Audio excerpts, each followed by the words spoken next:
You know that feeling when Netflix suddenly removes the TV show you were halfway through watching, or when a company you trusted announced they're shutting down and just taking your data with them, or when yet another subscription price hike lands in your inbox and you think, hang on, think how much for something I used to just own? We've all done it. We hand our photos to somebody else's servers. We trust our files to somebody else's cloud. We let somebody else decide what we can watch, when we can watch it, and how much we'll pay for the privilege. And then one day, poof, the service shuts down. The company pivots. The product you relies on becomes something that you don't recognise. What if there was another way? What if you could just own it? What if you could just run your own little corner of the internet right in your home, under your control, on your terms? Well, then you'd have yourself a home lab. But what the heck is a home lab?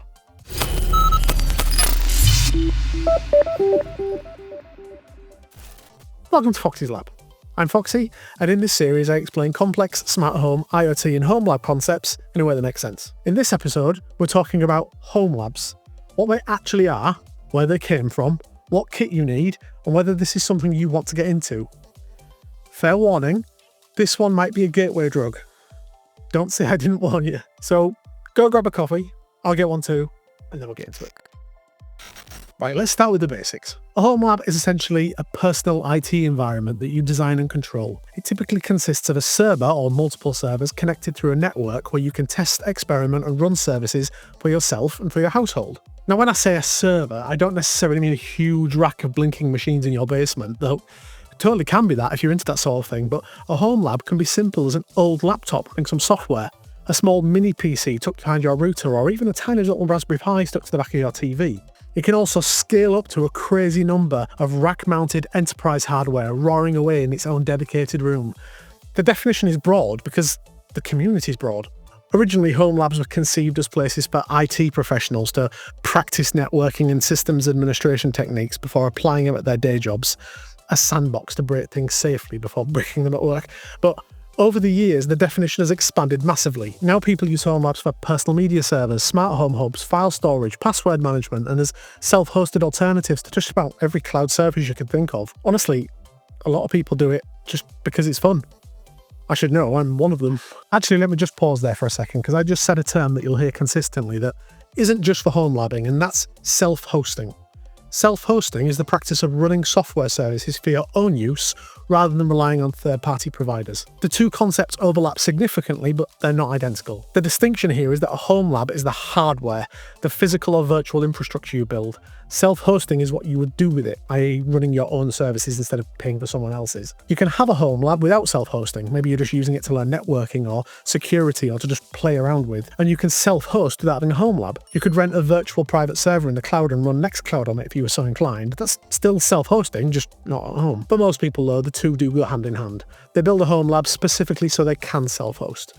I'll be covering self-hosting in much more detail in a future video, but for today, just know that when I talk about running services on a home lab, that's the self-hosting part. Here's a quick history. Actually, this one's not quite as quick as the usual because there's a lot to cover. Feel free to skip to the next chapter if you don't give a monkeys about the history of it at all. I won't be mad, I promise. Still here?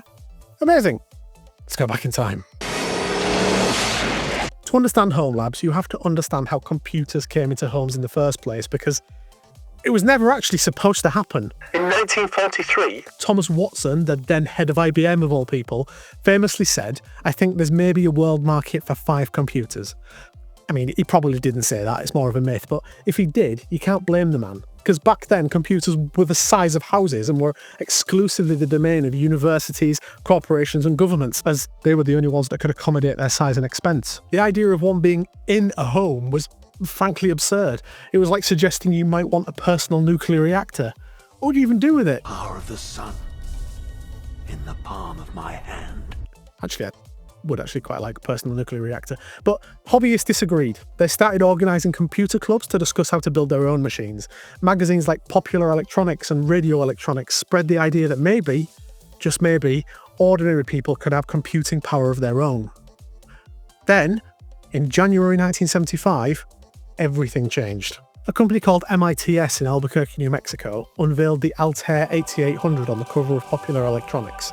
It was created by a man called Ed Roberts, but the funny thing is that the computer on that famous magazine cover was an empty box. The actual prototype had been lost in shipping because of like a shipment strike or something. They literally photographed a shell with some switches and LEDs on the front and hopes that nobody would notice. What is it? This gen, it's the internet. Roberts expected to sell maybe 200 to 800 units just to break even. By February, they had over 1,000 orders. By August, over 5,000. The demand was staggering. Now, the Altair was not a plug-and-play machine, not by a long shot. It was a kit you had to assemble yourself, then program it using toggle switches, and honestly, it couldn't do much on its own, but it didn't matter. It proved there was a market for personal computing that nobody in the mainstream industry had anticipated. Fun fact, two young lads, one called William Gates, although he prefers to go by Bill, and Paul Allen, saw that magazine cover and immediately contacted MITS offering to write a version of BASIC for the Altair. That partnership was the origin of Microsoft. Everything started with that one magazine cover. The Altair also spawned hobbyist clubs like Homebrew Computer Club in Silicon Valley, where the first generation of personal computer pioneers swapped ideas, showed off their machines, and generally got very excited about the future. The energy in those clubs eventually produced a lot of technology companies, one of which you may have heard of.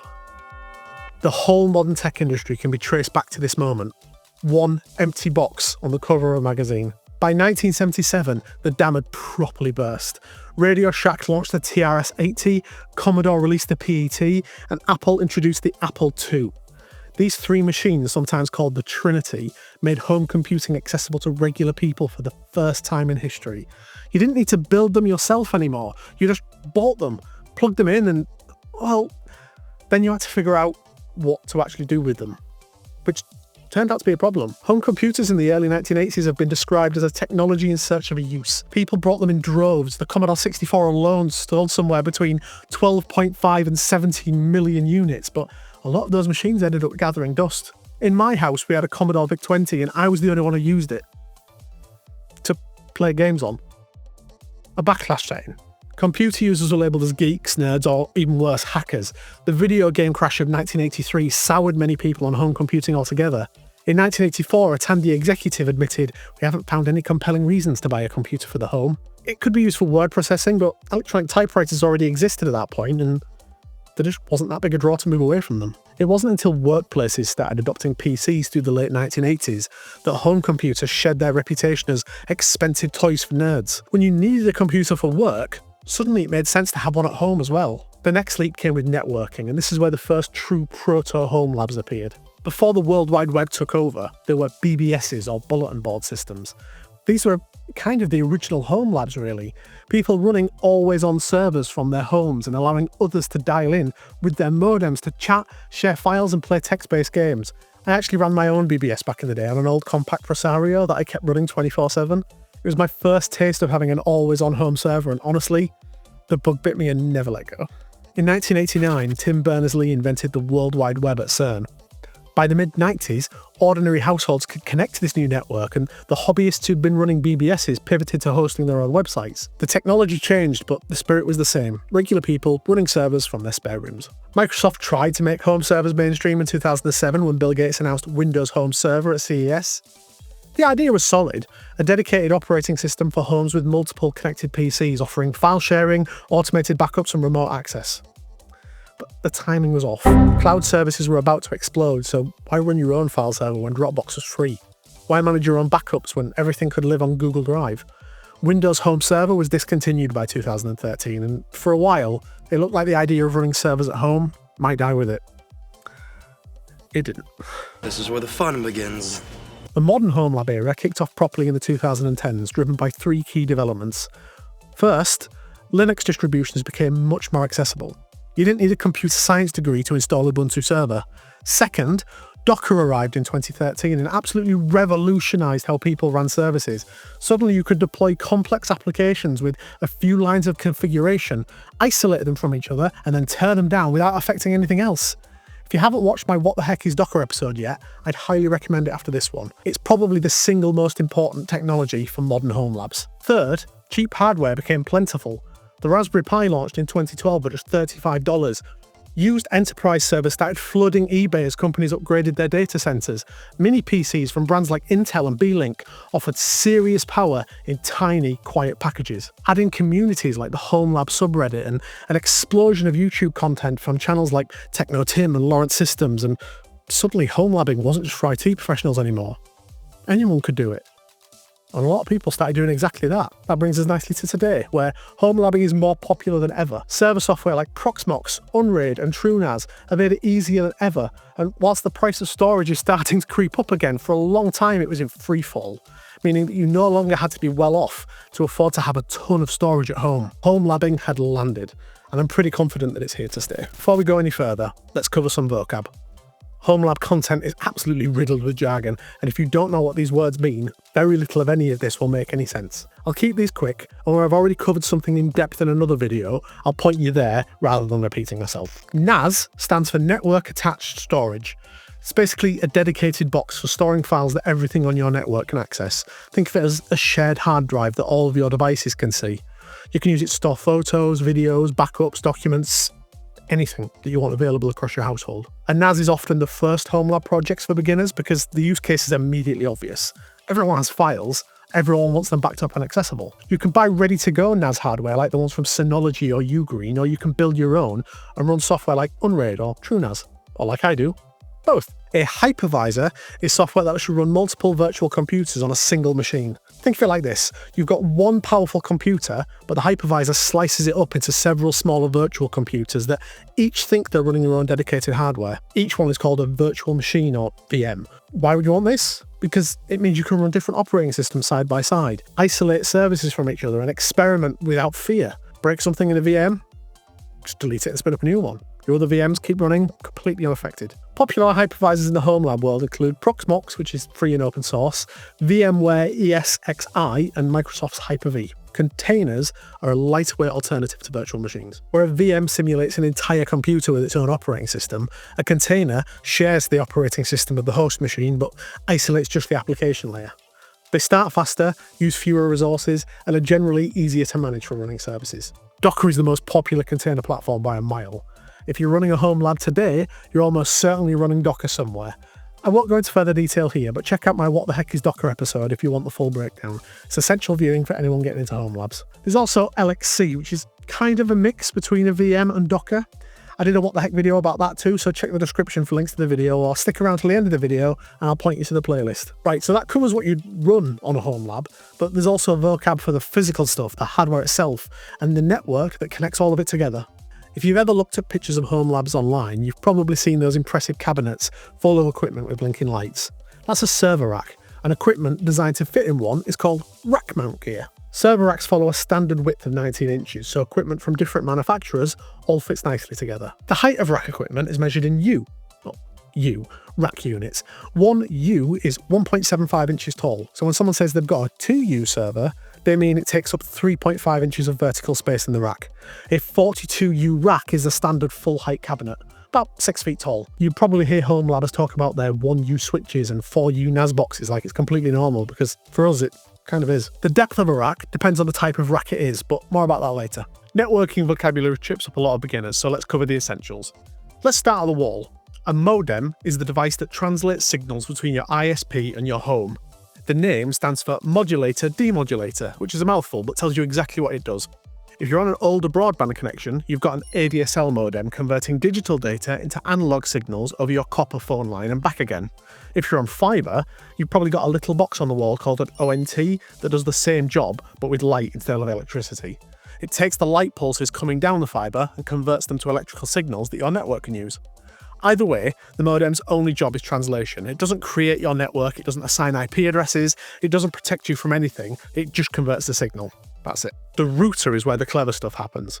A lot of people think that the router is just the thing that connects you to the internet, but it's doing way more than that. Your router manages all of the traffic between the devices in your house and the outside world. It runs something called a NAT, which lets dozens of devices share a single internet connection by giving each one its own private address behind the scenes. Without NAT, every phone, laptop and smart plug in your house would need its own public IP address from the ISP. That'd get expensive quickly, would probably also run out of them. It also hands out IP addresses to your devices automatically. That's called DHCP, so you don't have to manually configure every single thing that joins your network. And it provides a basic firewall usually, which is your first line of defense against the internet poking around where it shouldn't. Most routers also handle your Wi-Fi, which is why people tend to think of them as just the Wi-Fi box. Now, here's where it gets confusing. Your ISP almost certainly gave you a single box that does both jobs, modem and router smushed together in one unit. That's why so many people think they're the same thing, but they're not. They've just been combined for convenience. If you're on a full fibre connection in the UK, that's FTTP, your ONT and router are probably already separate. A switch, on the other hand, connects devices inside your network to one another. Most Homelabs have at least one switch, often several. I think I've got at least 6 dotted around my house. Here's an easy way to remember it. The modem translates the signal, the router manages the traffic, and the switch connects all of your stuff together. While we're on the subject of networking, let's talk about Ethernet cables. You've probably seen Cat5e and Cat6 on the packaging and wondered what the difference is. The short answer is that Cat5e handles gigabit speeds perfectly well over a normal household distance. Cat6 supports faster speeds and longer runs without any signal degradation. For most Homelabs, Cat5e is absolutely fine. Don't let anyone tell you that you need Cat6 for a home network. You're not wearing a data center. If you're buying new cables anyway, sure, grab Cat6. It's not much more expensive these days, but don't rip out working Cat5e cables thinking they're obsolete. They're not. Avoid regular Cat5 though. These are not all that common these days anyway, but if you see the non-E version of Cat5, then usually that is pretty slow. It technically can be pushed to gigabit speeds, but it can't do it reliably, so honestly, it's probably best avoided. You might also see Cat7 or even Cat8 cables being sold. These support even higher speeds and are more heavily shielded, but I'd suggest you don't bother. They're almost certainly massive overkill for home use for the foreseeable future. Cat6 will handle 10 gigabit networking over reasonable distances, and most of us aren't even pushing gigabit yet, so save your money. One more networking term you'll encounter. PoE, or Power over Ethernet. This is exactly what it sounds like, delivering electrical power through the Ethernet cable itself alongside the data. Why would you want this? Because it means you can install a security camera or wireless access point somewhere without needing a power socket nearby. One cable does both jobs. PoE is brilliant for IP cameras, access points, and anything else that you want to mount somewhere inconvenient. You do need a PoE switch or an injector to provide the power, but if you're getting into smart homes security cameras, you'll probably encounter PoE sooner rather than later. Finally, a couple of terms about how servers actually run. Bare metal means running software directly on the physical hardware with nothing in between. No hypervisor, no virtualization layer, just the operating system talking straight to the actual hardware. When someone says they're running a service on bare metal, they mean they've just installed it directly onto the computer itself. The opposite would be running it in a VM or a container. It's a fancy name to describe how practically every regular person uses their computers. Headless just means running a server without a monitor or keyboard attached. You control it entirely over the network, usually through something called SSH, which is basically a remote command line access, or maybe via another remote access solution such as VNC, remote desktop, or a network KVM. If you want to know more about those technologies, drop me a comment and I'll stick it on the list. Most Homelab servers run headless because, honestly, who wants to keep a monitor plugged into their server 24/7? Plus, quite a few Homelabs have multiple servers running at once, and remote access just makes life easier. You set it up once, stick it in a corner, and then talk to it remotely from there on. Sounds a bit creepy when you put it that way. Like a horror film. The headless server coming to arachne you. I'll stop. That's the core vocabulary. There's more. Things like RAID, VLANs, Kubernetes, but those are a lot more advanced, so they can be topics for a future episode. Let's talk about actual hardware. What do you actually need to run a Homelab? The honest answer is probably less than you think. You might even already have suitable hardware lying around. At the entry level, you've got the Raspberry Pi. The Pi has been a Homelab staple since the first model launched in 2012. It's cheap, tiny, and sips power like nothing else. A Pi 5 board costs around 90 quid for the 8GB version, although by the time you add storage, a power supply and a case, you're not far off the next tier anyway. Pis are brilliant for specific low power projects, running Pi-hole for network-wide ad blocking for instance, or controlling smart home devices. I use them on my network to power an e-ink display and a couple of remote stream decks. But for a general purpose Homelab where you want to run multiple services, you will probably outgrow a Pi pretty quickly. Which brings us to mini PCs. These are compact machines, often small enough to fit in your hand. They draw very little power and run virtually silent. Brands like B-Link, Minis Forum, and the Intel NUC line, which is now made by Asus, are popular choices. You can pick one up for as little as 130 quid depending on your specs, or even less if you go for a refurbished or used one. For most beginners, a mini PC is the sweet spot. It's powerful enough to run Docker and a handful of services, quiet enough to sit in your living room, and efficient enough that your electricity bill won't make you cry. I still run my entire smart home on a Beelink Gemini T45 and it's been ticking along nicely for years. At the other end of the spectrum, you've got used enterprise servers, which I can't fit in my hand. This is where things get interesting and potentially very loud. Companies like Dell, HP and Lenovo sell professional-grade server hardware that, after a few years in a data center, ends up on eBay for surprisingly little money. You can pick up a Dell PowerEdge or HP ProLiant with multiple CPUs, tons of RAM and a room for a dozen hard drives for a few hundred quid. Depending on location and look, you can even grab them for free from time to time. The appeal is obvious. These machines were designed to run 24/7, handle serious workloads and support enterprise features like remote management. The downsides are equally obvious. They're large, power-hungry and critically designed for data centers where noise doesn't really matter. I'll talk more about the noise problem in the gotchas section, but fair warning, enterprise rack servers can sound like jet engines. There's a reason they come with hearing protection warnings. For most people starting out, I'd recommend this path. Begin with a mini PC or even just your existing desktop computer.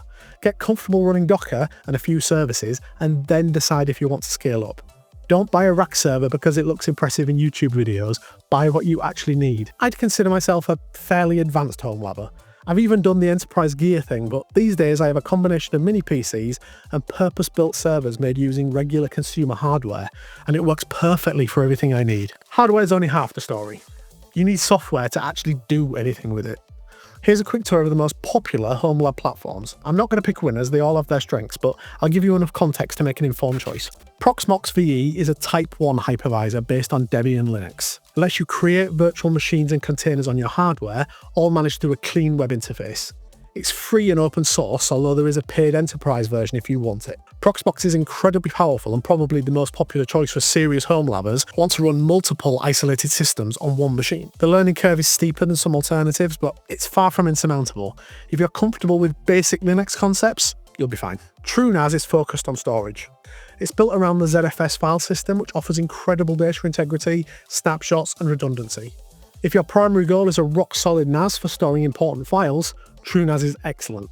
There are two flavors, TrueNAS Core, which is a free BSD-based version, and TrueNAS Scale, which is Linux-based and supports Docker containers directly. Fair warning, TrueNAS likes RAM.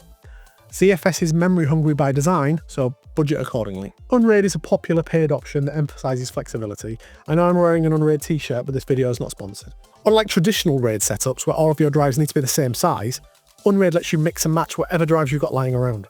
It's also got excellent Docker container management and a genuinely user-friendly interface. You do need to buy a license, but for many people, the ease of use is more than worth the cost. I've covered Unraid in detail in another What the Heck video, so if you want to do a deeper dive, check that one out. CasaOS and Open Media Vault are lighter weight options for beginners. CasaOS in particular has a beautiful interface and makes installing Docker containers almost trivially easy.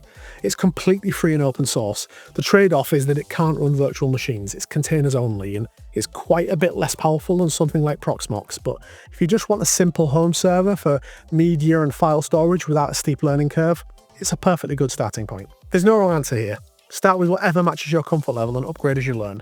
Many home labbers run multiple platforms. Proxmox is the base layer with TrueNAS running in a VM for storage, for instance. The ecosystem is flexible enough to accommodate whatever approach makes sense for you.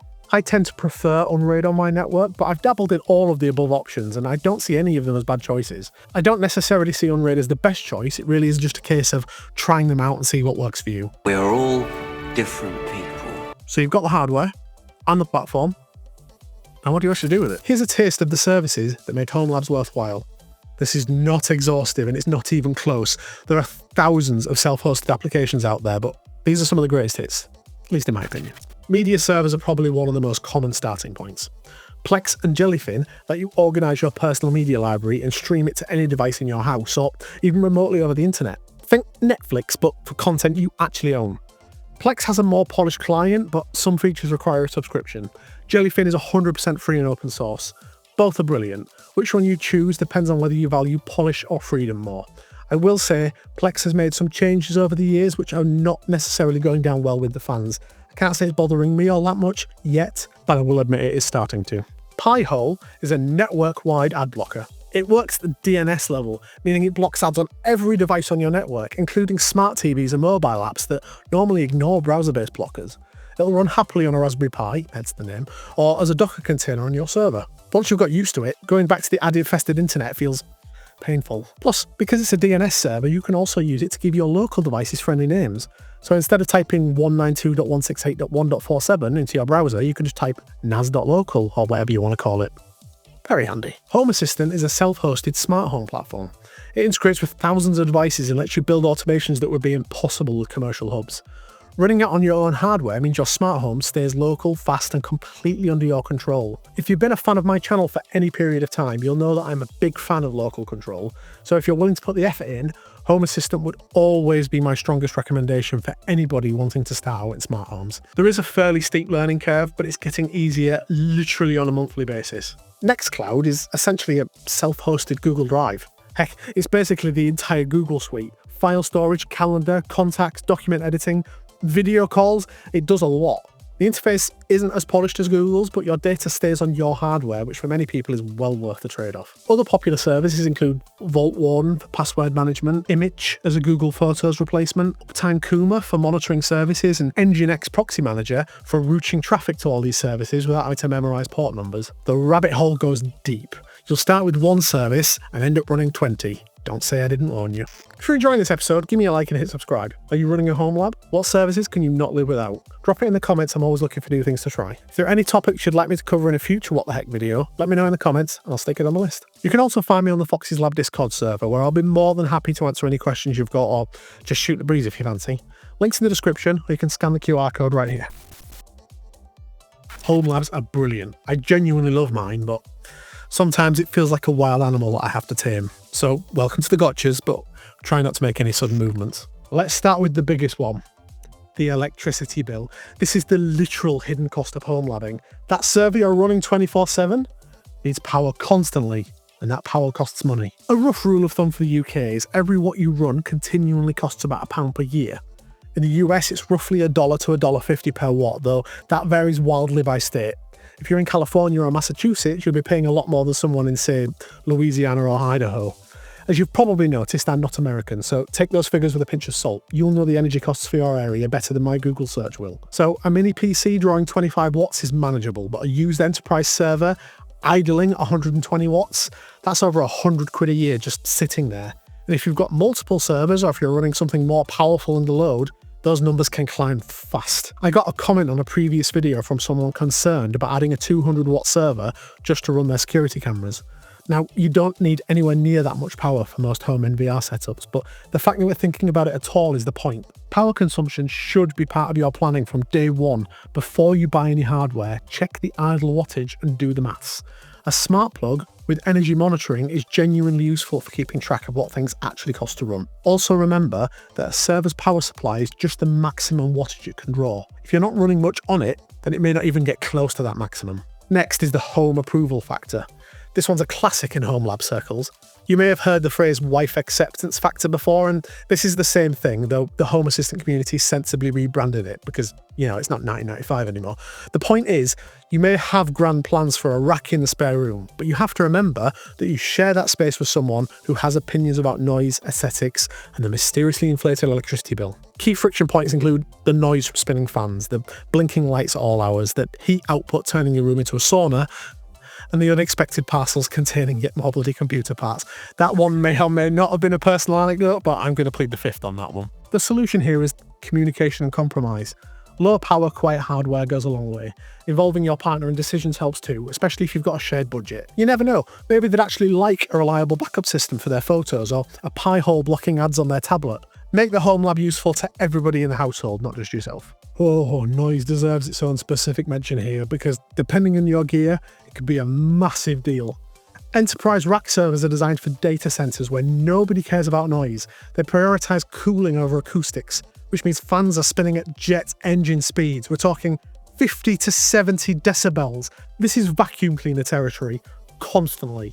They're even louder when they first turn on. I speak from experience here.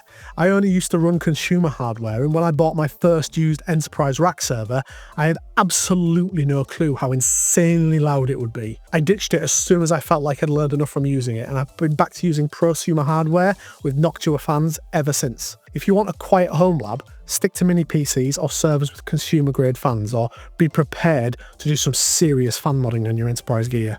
Or just put it somewhere you can't hear it. A garage, a shed, a soundproof cupboard, the bottom of the ocean. Just make sure there's adequate ventilation and it's protected from the elements. Which brings us to heat management. Actually, don't put it in the ocean. Servers can generate rather a lot of heat, so stuffing them in a cupboard without airflow means fans spin faster to compensate, which creates more noise and it shortens the equipment's lifespan, sometimes considerably.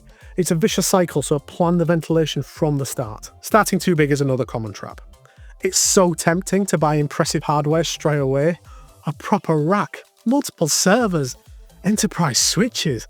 Isn't that what all the sodding YouTubers have? But most beginners don't need any of that. A mini PC running Docker can handle Plex, Pi-hole, Home Assistant and half a dozen other services without even breaking a sweat. Starting with more hardware than you need means more electricity, more noise, more heat, and more money spent on capacity you're not even using. The flip side, of course, is starting too small and outgrowing your setup within weeks. An 8-port switch feels generous until you've got 12 devices. A Raspberry Pi handles one service beautifully, but it can struggle quite a lot if you put it under load. Our recommendation is start somewhere in the middle. A decent mini PC with, say, 16 gigs of RAM and a reasonably modern processor. Run Docker directly or install something like CasaOS. When you outgrow it, and you will if you catch the bug, then consider moving to Unraid or Proxmox or something, and don't buy new hardware until you feel the existing stuff starting to creak. Don't overinvest until you know what you actually need. I'll pop some recommendations for a good starter lab in a pinned comment, so go check it out. I'm sure other people would be more than happy to share their starter kits in the comments or on the Discord as well. Remember when I mentioned rack depth in the terminology section and said we'll come back to it? Well, here we are. Not all racks are created equal, and this catches out a surprising number of people. Myself included, I'll admit. I bought my first rack feeling very pleased with myself, only to discover that my shiny new server wouldn't actually fit in it as it was far too long. I was genuinely surprised. It's a rack. The server's rack mountable. What do you mean it doesn't fit? They should put that on the box! I assumed there was a standard depth as well as a standard width. But here's the thing. Networking equipment and servers have a very different depth requirement. A network switch might only need 300mm of depth. A full-length enterprise server can easily need 700 or more. Networking or comms racks are often much shallower than server racks because, well, networking gear is shallower. If you're buying a rack, especially your first one, check the depth carefully. Check the depth of the equipment you plan to put in it too, and leave some room for cable management at the back, because cramming everything in tight will make your life miserable. Trust me on that one. A 42U rack tells you the height. It tells you nothing about whether your server will actually fit front to back. To add to the complexity, mini racks are now also a thing. These are way smaller than regular racks, and unless you specifically want gear for a mini rack, or your name is Jeff Geerling, you're probably better off giving these a miss. Security is a thing that catches out a lot of beginners. The moment you expose any service to the internet, you become a target. It doesn't matter how small or obscure you think your home lab is. There are automated bots constantly scanning for vulnerabilities, and they will find you probably within a few hours at most. A common issue with new home labs is exposing something like a Windows VM or an SSH port directly to the internet, and then being shocked when they see a lot of brute force login attempts from IPs all over the world within days. That's not unusual, that's the baseline. The safest approach is to never expose services directly to the internet. Use a VPN like Tailscale or WireGuard, or a service like TwinGate to access your home lab remotely. If you must expose something, use a reverse proxy like Nginx Proxy Manager or Traffic. Keep everything updated and use strong authentication. Anything that is sensitive like your CCTV cameras or a common weak point like smart home devices should ideally live on their own VLAN, but that's not a topic we're going to cover here. I'll probably do a video about it at some point, but until then, you'll find plenty of great YouTubers who'll be able to give you a good tutorial on this topic. Personally, I highly recommend Network Chuck, as he makes really easy to digest content, and he also loves coffee. I know security can feel paranoid, but I've seen enough horror stories to take it seriously. Your home lab likely has access to your local network, your files, maybe your smart home, or even your web camera. If somebody has access to your network, they basically have access to your home. Don't let it become your weakest link. And finally, there's what I call the just one more thing trap. This one isn't really a warning, it's more of a prediction. You'll start with one Raspberry Pi running Pi-hole. Then you think, well, I might as well try Plex while I'm at it. Then you realise you need more storage, so you build a TrueNAS server. Then you realise you can run more services. Then you discover smart homes. Then you see a deal on a rack server. Home labbing is addictive. There's always another service to try. Always another improvement to make. another piece of kit that would make everything just a bit better. Your partner will sigh, your wallet will weep, you'll hate and love it all in equal measure, and you'll have the time of your life. Consider yourself warned. Let me be honest, Homelabs aren't for everyone. If you're perfectly happy with Netflix, Google Photos and Dropbox, if you don't think about where your data lives or who controls it, then a home lab might be a solution to a problem you just don't have. And that's completely fine. Not everyone needs to run their own infrastructure. Home labs require time to set up, time to maintain, and a willingness to troubleshoot when things go wrong, because things will go wrong, usually at the least convenient moment. If that sounds like torture rather than a fun challenge, this might not be your hobby. But if you're curious about how things work, if you're uncomfortable with how much of your digital life you've handed over to corporations, if you like the idea of building something yourself and learning as you go, if all of this sounds like a ton of fun, then Homelabs might be exactly what you're looking for. The beauty of this hobby is it scales to your interest. You can start with a single Pi and never go further, or you can end up with a full rack in your garage and a networking certification you decided to just get for fun. Both are perfectly valid. The only wrong approach is jumping in without understanding the trade-offs. And now you do. So the choice is yours. If I've convinced you to give this a try, here's how I'd start. First, use what you already have. An old laptop, a dusty desktop, even your current computer can run Docker and a few lightweight services. You probably don't need to buy anything to experiment a bit. If you do want dedicated hardware, a mini PC is the sweet spot for beginners. Aim for at least 8GB of RAM, but ideally around 16, otherwise you might hit bottlenecks early. Look at B-Link, Minis Forum, or second-hand Intel NUCs. I have a bunch of B-Link machines and they've all been rock solid for years. Install Docker and try running something like Pi-hole or Image. Get comfortable with the basics. Then add Plex or Jellyfin if you've got media to serve. Then Home Assistant if you're interested in smart home stuff. When you outgrow Docker Compose on a basic setup, that's when you consider moving to something like Proxmox for proper virtualization or TrueNAS for containerization, but don't skip the beginner steps. You'll learn more from struggling with the basics than having everything handed to you by a fancy hypervisor. If you're only in it for convenience, you don't want to learn how to manage a server, I'd suggest going with Unraid. It's not free, but it's basic enough for beginners while being something that can scale for power users. Just bear in mind that even with the basics, you'll still have a bit of a learning curve. If it was that easy, everybody would do it. Join the communities. The Homelabs subreddit is excellent. YouTube channels like TechnoTim, Lawrence Systems, Network Chuck and Hardware Haven have great beginner content. And of course, I'll keep making videos explaining this stuff in a way that hopefully makes sense. Come join our Discord. It's small right now, but it's growing and there'll always be somebody there to answer your questions. So that's Homelabs. From hobbyist computers in the 1970s to modern Docker containers, from Raspberry Pis to rack-mounted enterprise servers. Whether you just want a reliable backup system, a media server the whole family can use, or complete control over your digital life, there's a home lab setup that makes sense for you. Start small, learn as you go, and remember, the goal isn't to have the most impressive rack. I see what you did there. The goal is to have services that genuinely improve your life on hardware you understand and have control over. And to have fun. Don't forget that part. What the Heck is an ongoing series where I explain the ins and outs of tech. I try to post a new video every week, so if you want to be notified when the next episode drops, hit the bell and YouTube will make sure that you're kept in the loop. If you want to dive deeper into specific topics, check out my What the Heck playlist here. The Docker episode is the foundation of modern home labs. If you're still on the fence about starting a home lab, check out why I think relying on cloud providers is a bad idea. And if you've already got a home lab, tell me about it in the comments. What are you running? What would you recommend to beginners? I read everything and I love interacting with all of you. Ta-ra!